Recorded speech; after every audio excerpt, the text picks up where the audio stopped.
రామావతారంలో ఉన్నటువంటి శ్రీరామచంద్రుడు వచ్చి ఇక్కడ యజ్ఞం శివలింగం పెట్టి యజ్ఞం చేయడం జరిగింది. రాజుల కాలం నుంచి ఉంది ఇది. ఇది ఎంత అవుతుందో ఈ ఊళ్ళకి ఇప్పటికీ ఎవరికి తెలియదు. ఇది లోతు ఎంత ఉంటుంది అనేది మనకైతే ఇప్పుడు వరకు తెలియదు అని చెప్తున్నారు ఇక్కడ ఉన్న గ్రామస్తులు. అదేవిధంగా పెద్దవాళ్ళు ఈ పోన్లే ఇది మొత్తం ఎంత లోతు ఉంటుంది అనేది కూడా ఎవరికి తెలియదు. ఈ వాటర్ అనేది ఎప్పటికీ పోతుంటాయా, ఎప్పటికి ఇలానే నిల్వ ఉంటాయా? వర్షం వస్తే ఏమైనా పైకి వచ్చే విధానం ఏమైనా ఉంటాయా? ఎప్పటికి అక్కడికే వర్షం వచ్చినా కూడా అంతే, ఏమొచ్చినా అంతే. తగ్గడం అయితే ఎప్పుడు తగ్గదు.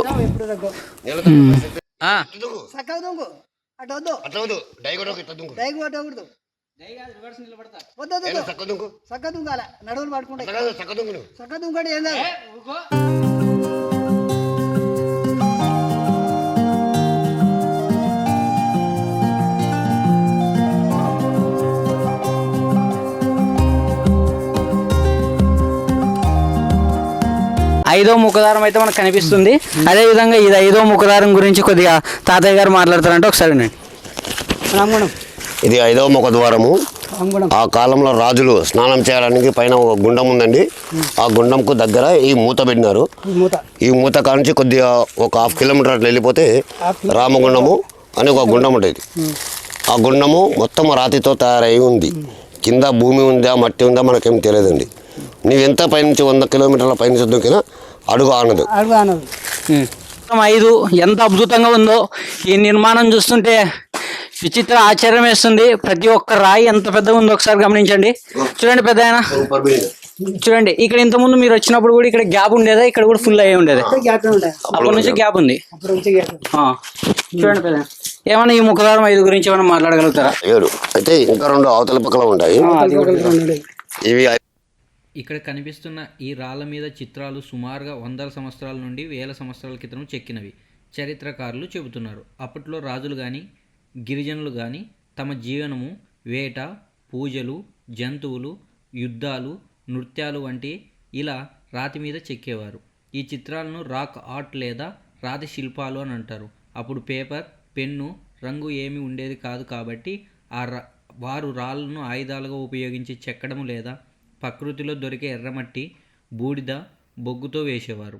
ఈ చిత్రాలు మన పూర్వీకులు ఎలా జీవించారో, వారి ఆలోచనలు, సంస్కృతి, భయం, ధైర్యం, నమ్మకాలు ఎలా ఉన్నాయో మనకు చెప్పే పురాతన చరిత్రకు బ్రతికే సాక్ష్యాలు. ఇవే కారణం ఈ ప్రాంతం చారిత్రక ప్రాముఖ్యత కలిగి ఉంది. ఇక్కడ కనబడే 3 స్తంభాలు కనబడుతున్నాయా? ఈ కోట బుర్దు మీద ఈడ ఉండి ఒక ఫిరంగి ఉండేదండి. నేను 1988లో వచ్చినప్పుడు ఒక చిన్న ఫిరంగి ఉండే.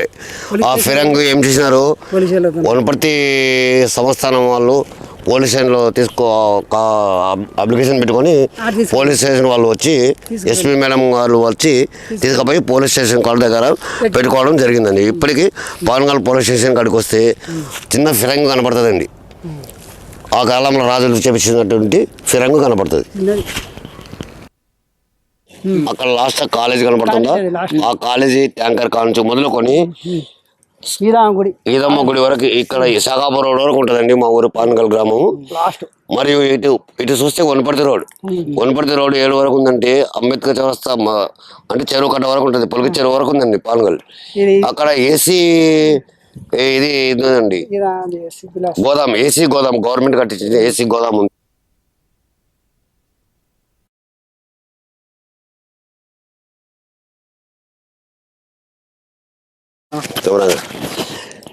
ఇక్కడ మా తాత వాళ్ళు చెప్పేదండి, ఈ 6వ ముఖ ద్వారం దగ్గర వస్తే ఒక పెద్ద గుయారం లాగా లోయ ఉంటుందండి. లోపలికల్లా ఒక 1/2 కిలోమీటర్ దాకా ఉంటుంది.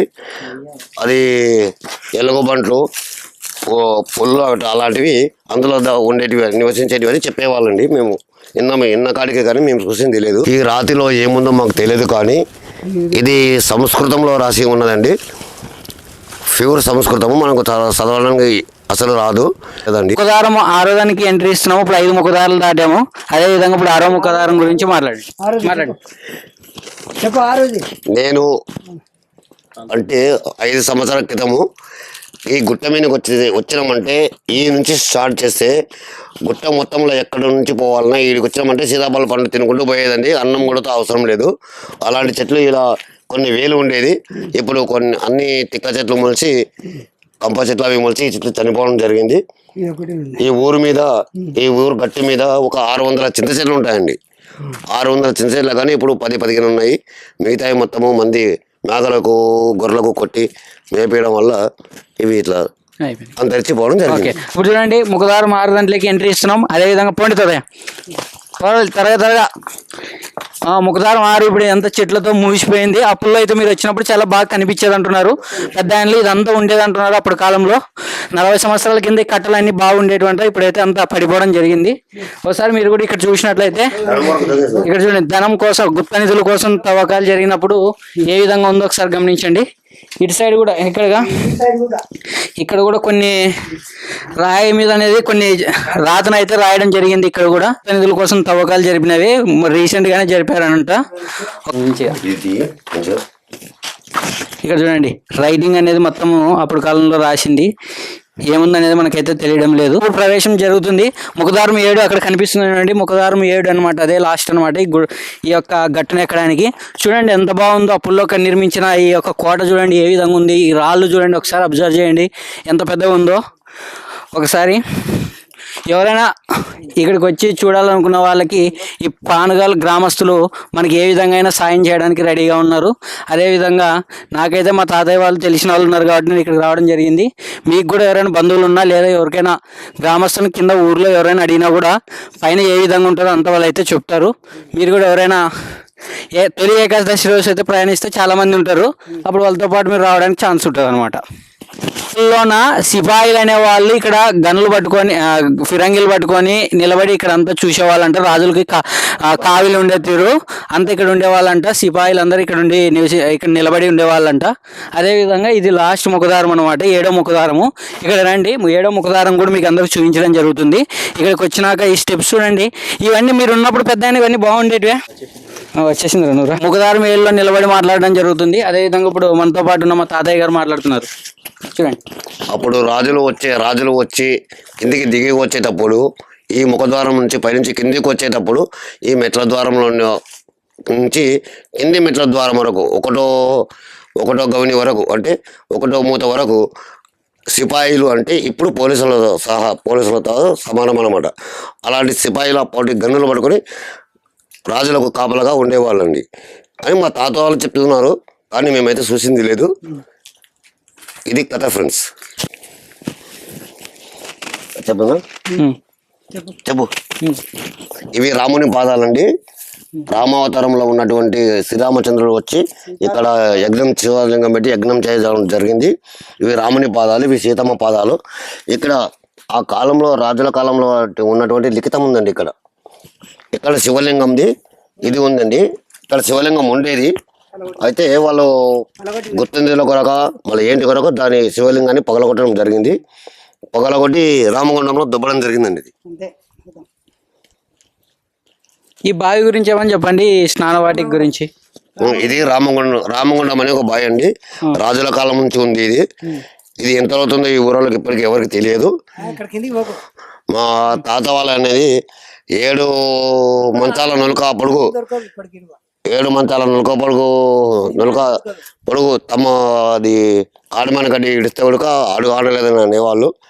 ఈ రామగుండంలో ఆడమని చేస్తే మన శ్రీశైలం అంటే బీచుపల్లి వాగులో తేలేదని అనేవాళ్ళు. ఈ చుట్టుముట్టు మొత్తం రాయే ఉంటుందండి. సెంట్రల్ నీళ్ళు ఉంటాయంతే. నువ్వు ఎంత ఎత్తు నుంచి దుంకినా అడుగు ఆడదండి. ఇది లోతు ఎంత ఉంటుంది అనేది మనకైతే ఇప్పుడు వరకు తెలియదు అని చెప్తున్నారు ఇక్కడ ఉన్న గ్రామస్తులు. అదే విధంగా పెద్దవాళ్ళు పోన్లే ఇది మొత్తం ఎంత లోతు ఉంటుంది అనేది కూడా ఎవరికి తెలియదు. ఈ వాటర్ అనేది ఎప్పటికీ పోతుంటాయా, ఎప్పటికి ఇలానే నిల్వ ఉంటాయా? వర్షం వస్తే ఏమైనా పైకి వచ్చే విధానం ఏమైనా ఉంటాయా? ఎప్పటికి అక్కడికే వర్షం వచ్చినా కూడా అంతే, ఏమొచ్చినా అంతే. తగ్గడం అయితే ఎప్పుడు తగ్గదు.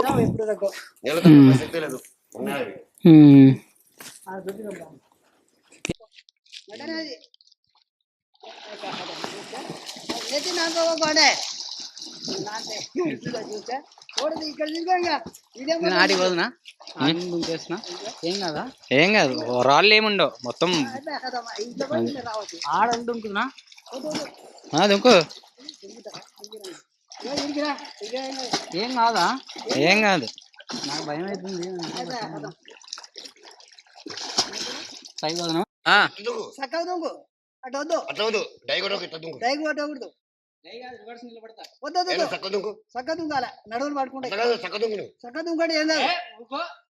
ఇక్కడే అప్పట్లో ఉన్న రాజులు స్నానం చేసే వారి పురాతన స్నానవాటిక ఉంది. ఇదంతా రాళ్లతోనే చెక్కి చేసిన నిర్మాణం. ఆ కాలంలో నీటిని ఎలా నిల్వ చేశారో, ఎలా వాడుతున్నారో చూపించే ఒక పాతకాలపు ఇంజనీర్ అద్భుతం ఇది. ఇక్కడికి వచ్చాక ఒకసారి ఆ బావిలో అడుగు వేశాను. నిజం చెప్పాలంటే మామ, నాకు కూడా ఫస్ట్ టైమే చాలా భయం వేసింది. చుట్టూ పెద్ద పెద్ద రాళ్ళు, కింద చల్లని నీరు, నిశ్శబ్దం. ఒక క్షణం మనం నేటి కాలం వాళ్ళం కాదు, అప్పటి రాజుల మధ్య నిలబడుతున్నట్లు ఫీలింగ్ వచ్చింది. భయం వచ్చిన అదే సమయంలో ఒక అద్భుతమైన అనుభూతి కూడా. మన పూర్వీకులు ఈ నీటిలో స్నానం చేసి ఇక్కడే విశ్రాంతి తీసుకునేవారని ఆలోచిస్తే ఎంత చిన్న విషయాల్లో ఎంత పెద్ద చరిత్ర దాగి ఉందో అర్థమవుతుంది. జాగ్రత్త జాగ్రత్తగా ఓకే కూడా ఆగండి బాబా, మీరు లోపల రాకపోయినా పర్లే, అక్కడ నుంచి జాగ్రత్త. చూడండి ఈ విధంగా జైలు ఉండేది. అప్పట్లో కూడా ఈ ముఖదారం పై నుంచి గాలి ఇట్లా ఉండేదండి. ఎక్కడ పోతారు అది? ఇప్పుడు దీంట్లో ఇద్దరు అకాలంలో ఇటుక పిల్లలు దింపారు, గచ్చ ఇటుక పిల్లలు.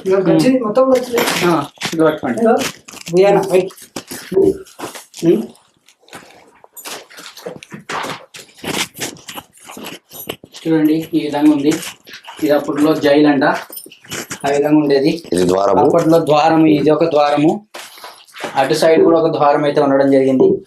అదే విధంగా ఇందులో కూడా పెద్ద శిక్ష వాళ్ళకు, పెద్ద శిక్ష ఏమన్నా జరిగిన వాళ్ళకి లోపల ఉండేదంట. ఏముందనేది ఇక్కడైతే అర్థం కావడం లేదు. అటు సైడ్ కూడా ఏమో ఉంది. ఒకసారి మీకు ప్రయత్నం చేస్తున్నా. అటు సైడ్ లోపల ఉంది బావి ఉన్నట్టుంది. అది బావి కాదు, ఇల్లు ఇట్లా ఉంటుంది. ఇల్లు ఇట్లా ఉంటుంది లేదు, చాలా లోపలికి ఉంది. అది ఇట్లే ఉంటుంది ఇల్లు, ఇట్లే ఉంటుంది ఇల్లు. నీకు కనబడుతుంది. రైల్లో నుంచి బయటకు వెళ్ళడం అయితే జరుగుతుంది. లోపల నుంచి బయటకు వచ్చేస్తున్నారు. ఓకే, అంతే ఉందా ఇది? ఇది ఎందుకు ఇక్కడ నుంచి బొక్క పెట్టినారా లేకపోతే అప్పటి నుంచి ఇట్లా ఇట్లా ఉన్నది? కిందికి ఉన్నది కానీ మట్టి పడి పడి అట్టయింది. ఇది ఒక మూత అనమాట. మూత ఉన్నది. ఇది ఒక మూత. ఇంతకుముందు ఆ జైల్లో లోపల ఉండే వాళ్ళు కొద్ది పెద్ద తప్పులు చేసిన వాళ్ళు ఇందులో పెట్టేవాళ్ళు అనమాట. ఈ ఇటుక పిల్లలు దిగుతున్నా, ఇటుక పిల్లలు ఇటుక పిల్లలు దింపు పడ్డారు. ఇటుక పిల్లలు ఓకే డన్. ఇక్కడ నుంచి ఒక దారం. అబ్బా ఈ దారి చూడు, మొత్తం చెట్లు, ముగ్గు చీకట్ల దారి మూసేశాయి. కానీ నాకు తోడుగా ఉన్నవాళ్ళు 60 ఏళ్ల వయసులోనూ ఫుల్ ఎనర్జీ. పెద్దవాళ్ళను చూడండి, క్లైంబ్ చేస్తూ హీరోలా ఫీల్ అవుతారు. నేను చిన్న హీరో అనిపిస్తుంది. ఎంతో కవరేజ్ అంటే వ్యూ ఫుల్. నిజంగా రెస్పెక్ట్ మరియు మోటివేషన్ కూడా దొరికింది. ఫ్రెండ్స్, మీరు చూస్తున్నట్టు ఇంత కష్టపడుతున్నా కాబట్టి సబ్స్క్రైబ్ చేయండి, లైక్ చేయండి, షేర్ చేయండి, అదేవిధంగా కామెంట్ చేయండి. ఈ మసీదు ఇది కనిపిస్తుంది. ఆ కాలంలో ఉన్నటువంటి మైనార్టీలు ప్రతి రోజు 5 పూటలు నమాజ్ చేసే మసీద్ అండి ఇది, జుమ్మా మసీద్. ఇప్పుడు అక్కడ దాకా ఏమన్నా వెళ్ళొచ్చు పెద్దయినా? ఏం కాదు, అక్కడ డేట్ కూడా ఉంది కదా. డేట్ ఇదంతా ఎంత ఇబ్బంది ఉన్నా పెద్దవాళ్ళు కూడా మన కోసం ఎంతో సహకరిస్తున్నారు. దింపరా పేర్లు దింపు. అది జూమ్ చేసే బాబా, each and everything zoom in. ఇక్కడ ఇదేంటి? ఇది అప్పటి నుంచి కూడా ఇట్లానే ఉండేదా? ఇదేంటి గుట్ట నిధులేనా? గుట్ట నిధుల కొరకు తనము సిమెంట్ గచ్చుతో ఉందండి. సిమెంట్ గచ్చుతో ఉన్నదాన్ని ఇది చదవడానికి, కూర్చొని చదవడానికి మసీదు కొరకు ఉన్న అటువంటిది గచ్చుతో కొత్త పడగొట్టి గుంత తీసి ధనం కొరకు మొత్తము గుంత దోగినారండి. ఇది ఉన్నదా, అందులో బంగారు ఉన్నదా లేదా అన్న సంగతి మనకు తెలియదండి. గుత్త నిధుల కొరకు ఇలా తవ్వడం జరిగింది. చూడండి ఈ మసీదు, ఇది ఒక అద్భుతమైన నిర్మాణం. అప్పట్లో రాజులు నిర్మించారు. ప్రతి కోణం, ప్రతి స్తంభం చూస్తే నిజంగా చరిత్రను, కళను ఆస్వాదించగలుగుతున్నాం. మనకు మైనారిటీలకు సంబంధించినటువంటి మసీద్ అండి. ఇది గచ్చుతో నిర్మించబడినది. ఇది మనము పూర్వకాలంలో ఎప్పుడో రాజుల కాలంలో ఉన్నప్పటిది ఇటుక బిళ్ళతో కూడా కట్టి ఉందండి. ఇటుక బిళ్ళ అది కూడా కనపడుతుంది. ఈ గచ్చు ఇటుక బిళ్ళలు తీరా, ఇటుక బిళ్ళతో తీయబడింది. ఇది కథ ఇట్లా ఉంటదండి. ఇక్కడ ఉర్దూలో కూడా లిఖితం రాసుకుంది అల్లాహు అని రాసి ఉందండి. ఇక్కడ అల్లాహు, అల్లాహు అంటే దేవుడు, ఓ దేవుడు అని అంటారు. ఇక్కడ ఇప్పుడు ఏ కాలం తరం పిల్లలు, ఏ తరం పిల్లలు రాసుకునేది లిపి అండి. ఈ మసీదు వెనుక ఒక పురాతన హిందూ దేవాలయం ఉండేది. కానీ అప్పట్లో ధ్వంసం చేసి అక్కడ కొన్ని గుప్త నిధులు త్రవ్వకాలు జరిపారు అంటారు. ఇది చరిత్రలో ఒక ఆసక్తికరమైన కానీ కొంచెం భయానకమైన కథ. ఇది మసీదు వెనకాల మన హిందూ సంప్రదాయం సంబంధించిన టెంపుల్ ఉంటుందండి, చిన్నది. ఆ టెంపుల్ మొత్తం పడగొట్టి ఆ గుత్త నిధుల కొరకు ఇలా గుంత తీయడం జరిగిందండి. దీని మీద కూడా ఆ కాలం సంస్కృతంలో రాసి ఉందండి. రెండు వైపులా అసలు ఇప్పుడు కూడా మన వాళ్ళు చేయలేనటువంటి స్తంభాలు ఉన్నాయండి. ఒకటే రాయి ఒక 6 ఫీట్ల పొడవు ఉంటుందండి ఒకటి. చూడండి ఫ్రెండ్స్, పెద్ద ఆయన ఇప్పుడు మాకు మరో స్తంభాన్ని చూపిస్తున్నాడు. ఇది అదే పురాతన దేవాలయం భాగం. ప్రతి స్తంభం నిజంగా అద్భుతంగా చెక్కబడింది, చరిత్రను చూపిస్తూ ఉంది. ఇక్కడికి వచ్చిన ముస్లిం అబ్బాయిలా హిందూ అబ్బాయిలా మనకు తెలియదు. అటువంటి బొమ్మను ధ్వంసం చేయబడింది. ఈ బొమ్మను ఇక్కడ ధ్వంసం చేయబడిందండి. ఇప్పుడు ప్రతి ఏకాదశి రోజు వీడికి వచ్చి తప్పనిసరి పూజ చేసి టెంకాయ కొట్టి పోతారు ప్రతి ఒక్కరు. ఒక రోజు గ్రామాల్లో అంతకుముందు లేదు. ఎందుకోసం ఇది తీసుకొచ్చినారు ఇక్కడికి? శివశరణ బ్రహ్మచారిని ఒక గురువులా ఉండేది. ఆయనది బెంగళూరు. కింద ఉన్న విగ్రహం తీసుకొచ్చి పెట్టించి 41 రోజు పూజ చేసి యజ్ఞం చేసి 41 రోజు అన్నదానం కూడా చేసిండ్రు. ఊరిలో కింది నుంచి 7 కిలోమీటర్ల పైన స్తంభాలు పెట్టి లైట్ కరెంటు కూడా వేయడం జరిగింది. అన్నదానం కూడా చేయడం జరిగిందండి. ఆయన వెళ్ళిపోయిన తర్వాత ఇలా శిథిలావస్థకు గుడి ఇలా తయారైందండి. చూడండి ఫ్రెండ్స్, ఇప్పుడు మనం కొండల మీద నడుస్తూ ముందుకు పోతున్నాం. ప్రతి అడుగు, ప్రతి మలుపు మనకు కొత్త దృశ్యాలను, కొత్త అనుభూతిని ఇస్తుంది. ఇది సీతాగుండంకు దారి అండి. ఈ సీతాగుండంకు దారికి 2 ఫీట్ల సోడు ఉంటుందండి. 2 ఫీట్ల సోడు మీనగానే సీతమ్మ రామగుండం కానీ సీతాగుండం కాడికి పోవాలంటే ఇదే రస్తా అండి.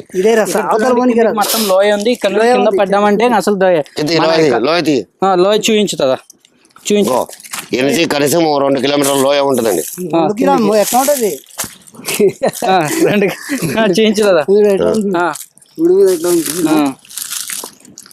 చెప్పు ఈ లోయ గురించి చెప్పు.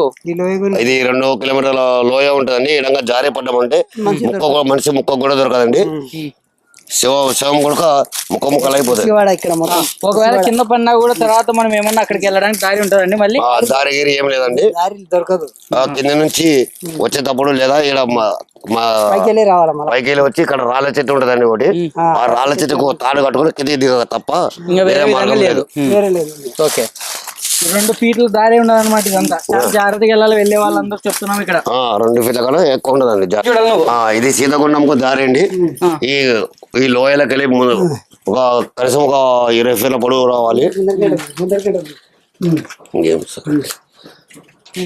ఇలా ఉంటదండి. ఇదే ఈ రాతి మీద నడిచిపోవాలి. రాళ్ళ మీద నడవాలి. ఒకటే రాయి ఉంటదండి. ఇది సీతాగుండం పోయే దారి అండి. ఇది 1 ఫీటే ఇసరం ఉంటుందండి. ఇది మొత్తము దాటిపోవాలంటే కొద్దిగా చాలా కష్ట ఇబ్బందిగా ఉంటుంది. ఒకరి తర్వాత ఒకరు పోవాలి. లేదంటే ఒకరి పైన ఒకరి కింద పడ్డారనుకో చర్మం మిగలదండి ఇక్కడ. అలాంటి ఇది ఉంది. ఇది ఒకరి చెయ్యి ఒకరు పట్టుకొని పోవాల్సి వస్తుంది. టైం అంది ఇది. ఇక్కడ కొంతమంది దుండగులు ఇక్కడ వంటలు చేసుకోవడం జరిగింది. గుత్త నిధుల కొరకు వచ్చి ఇక్కడ వంట చేసుకొని ఎవరు కనపడకుండా ఊరి వాళ్ళ కనపడకుండా ఈ గుండు సాటున ఉండి అన్నం వండుకొని తిని ఇక్కడ ఉండి రాత్రికి ఇక్కడ ఉండి మళ్ళా పగలంతా దొక్కుకోవడం జరుగుతుందండి.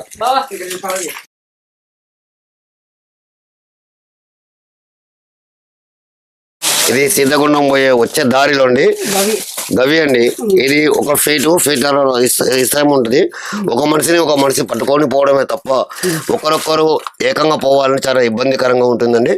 చాలా జాగ్రత్తగా పోవాలి ఫ్రెండ్స్. ఇది సీతగుండం పోయే దారిలో ఇక్కడ రూమ్ లాగా ఉండేది అండి. ఆ రూమ్ను మూతను తవ్వడం జరిగి పైన ఉన్న కప్పులు పడగొట్టి రాతికాడీలు మొత్తం లోపలికి దుబ్బడం జరిగింది. గుప్త నిధుల కొరకు లోపలి వరకు తవ్వినారు. ఇది రాజుల కాలంలో ఎవరు ఉంటున్నారన్న సంగతి మనకు తెలియదండి. చూడండి ఫ్రెండ్స్, ఇలా చెట్ల మధ్యన నడుస్తూ కొండలు గుట్టలు ఎక్కుతూ పోతున్నాం. ఇది పాదయాత్ర లేక అడవి సర్కస్ ట్రావెల్సా? కానీ నిజం చెప్పాలంటే ఈ నడక ఆనందం వేరు, ఈ సంతోషం వేరు. Full nature Boost. లోకి వెళ్ళి మందు పాత్ర పేల్చేవారంట. మనకు తెలియదు. గద్వాల నుంచి మనం రాజులకు పడక గద్వాల రాజులు మన మీద యుద్ధం చేసినప్పుడు ఇక్కడికి వెళ్ళి పేల్చేవాళ్ళంట. అప్పుడు ఆ టైంలో వనపర్తి శంకరమ్మ గారు ఈ పానగల దత్తత తీసుకొని ఈ బాలవద్ది రాజుల కాలం నుంచి ఇది ఇట్లే నిలబడి ఉంది. ఇది గత్తుతో కట్టబడినటువంటి ఇది కోట అండి. ఈ కోటలో రాళ్ళు ఓన్లీ గచ్చు తప్ప ఎలాంటి సిమెంట్ లేదు, సీకులు లేవండి.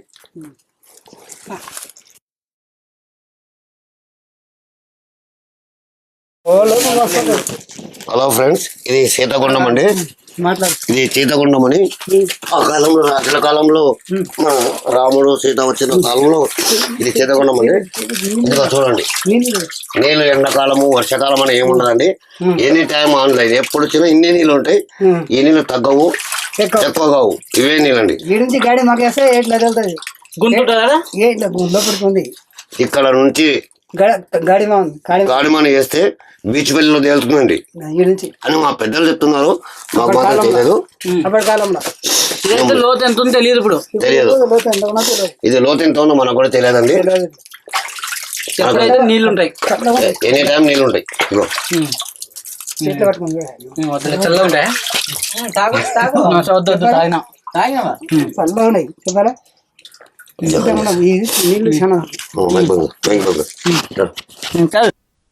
ఇదిగో ఫ్రెండ్స్, ఈ పానుగల్ గట్టు పైన చివరి భాగం కూడా చేరిపోయాం. ఇక్కడే అంటారు అప్పటి రాజుల కాలంలో ఒక ఫిరంగి ఉండేదని. శత్రువు వస్తున్నాడని తెలిసిన ఆ ఫిరంగిని ఒక్కసారి మోగితే కొండంతా కంపించేదంట. ఇప్పుడు ఎవరు వాడకపోయినా ఆ ఫిరంగి ఉన్న స్థలం మాత్రం ఈరోజు కూడా హిస్టరీ స్మెల్ ఇస్తుంది. అది ఎలా ఉంటుందో చూడడానికి ఇంకా కొంచెం ముందుకు నడుస్తున్నాం ఫ్రెండ్స్. రండి కలిసి చూద్దాం. గుప్త నిధుల కొరకు పైన ఉన్నట్టు ఫిరంగిని కిందకి దుబ్బడం జరిగింది.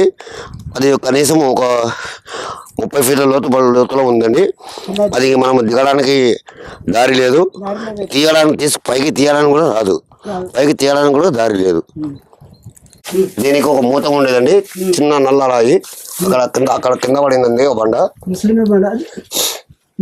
ఆ బండ మీద తెలుగు రాసుకొని ఉండేయండి. ఇంత ఉనుకు మేము ఉన్నప్పుడు హిందీ తెలుగు 2 రాసుకుని ఉండే. ఈ ఇంట్లో ధనం కోసం తీసిండ్రా ఏడుగురు పడగొట్టారు. మొత్తం శిథిలావస్థకు వచ్చేసిందండి.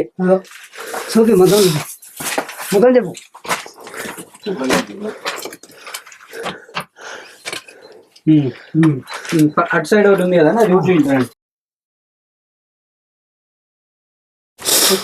హలో చెప్పు. హలో ఫ్రెండ్స్, ఈ ఫిరంగి ఉన్నటువంటి దిమ్మేకు మెట్లు ఉన్నాయండి ఎక్కడానికి. ఇప్పుడు మేము ఎక్కుతున్నది దాని కొరకే, దాన్ని చూపించడానికి. దీని మీద రాజుల కాలంలో ఫిరంగి ఉండేది. ఆ ఫిరంగిని దీని మీద పెట్టి ఇక్కడ కనపడే గుంతలో ఉండి ఈ గుంతలో ఉండి ఇక్కడ నుంచి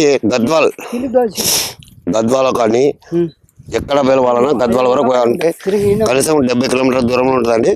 అంత దూరం కూడా పేల్చేవాళ్ళంట మా తాతలు వాళ్ళు చెప్పేవాళ్ళు. ఈ నుంచి 30 మీటర్ల లోపలికి దుబ్బడం కిందికి దుబ్బడం జరిగిందండి.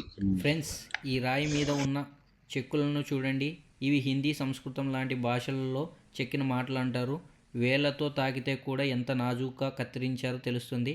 అప్పటి వాళ్ళు ఇంకు కాదు, పేపర్ కాదు, రాళ్లపైనే తమ చిత్రాలను వదిలి వెళ్ళారు. ఇవి చూస్తే నిజంగా మనకి హిస్టరీలోకి వెళ్ళినట్లు ఫీల్ వస్తుంది. ఫ్రెండ్స్, మా తాత ఫిరంగిని చూడడానికి పైకి ఎక్కాడు. పైనుండి కిందికి దిగేటప్పుడు నేను పట్టుకొని దిగదీశాను. నా లైఫ్లో ఫస్ట్ టైం ఇలా చేయడం నిజంగా నాకు ఇదే హ్యాపీ మూమెంట్, అన్ఫర్గెటబుల్ మూమెంట్. ఈ ఫిరంగిని కూడా ఆ పైనుంచి కిందికి దుబ్బడం జరిగింది. మొదటిసారి ఫిరంగిని చూడడం, ఈ కింది దుబ్బి కొడుక గ్యాస్ వెల్డింగ్ తో ఇక్కడ కట్ చేయడం జరిగింది. మీకు అందరికి కనబడుతుంది. ఈ గ్యాస్ వెల్డింగ్ తో కట్ చేసి దీని కాడికి కొద్దిగా తీసుకుపోవడం జరిగింది. లోపల ఏమన్నా సంగతి ఎవరికి తెలియదు. అవతల నుంచి రంధ్రం ఉందండి, రంధ్రం ఉంది, కింద కూడా రంధ్రం ఉంది. ఈ సెంటర్ నుంచి ఇడికి తీసుకుపోవడం జరిగిందండి. ఇందులో బంగారు ఉన్నదా, ఎండి ఉన్నదా, పంచలోహం ఉందా తెలియదండి. ఇది ఈ ఫిరంగి రెండో ఫిరంగి అండి. ఇది చిన్నది, రెండో రకము. ఫస్ట్ చూపించింది ఫస్ట్ రకం అండి, పెద్దది. 3 కిలోమీటర్ల కిందకి దొబ్బేసినారు. ఇది 10 ఫీట్ ఎత్తు ఉంటుందండి. మొత్తం ఊరిని ఫిరంగి పైనుంచి నడుచుకుంటూ మీ అందరికీ చూపించడానికి ట్రై చేశా. ఈ వీడియో మీకు నచ్చినట్లయితే లైక్ కొట్టండి, కామెంట్ చేయండి, ఫ్రెండ్స్కి షేర్ చేయండి. మీ సపోర్ట్ నా ఎనర్జీ. దొబ్బిన ఫిరంగి పైన మా మనవడు రాజశేఖర్ గారు దిగడం జరుగుతుంది. దిగురాజు, నిదానంగా దిగునైనా. కింద కాళ్ళు చేతులు పడగట్టుకో. ఫిరంగి పై నుంచి దిగేటప్పుడు మా తాత జాగ్రత్తగా దిగు అని చెప్పిన మాట నాకు చాలా హ్యాపీగా అనిపించింది. మా కుటుంబానికి ఇది జీవితంలో ఎప్పటికీ మర్చిపోలేని మంచి క్షణం. మీరు ఇలాంటి క్షణాలను ప్రేమగా జ్ఞాపకం చేసుకోండి.